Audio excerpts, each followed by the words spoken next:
బొమ్మలాంటి ఆమె పక్కనుంటే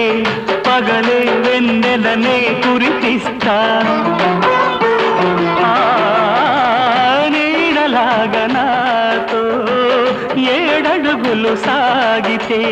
ఇలలో స్వర్గంనే సృష్టిస్తా రసరమ్యం ఆ రాగ విలాసం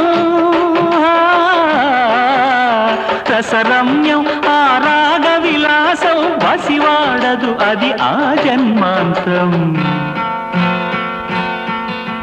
అందమైన నా ఊహల మేడకు ఆవిడమణి దీపం అంది అందని నాశలకు ఆమె ప్రతిరూపం ఆ తలపే నా ధ్యానం ఆ అభినవ దేవత నా ప్రాణం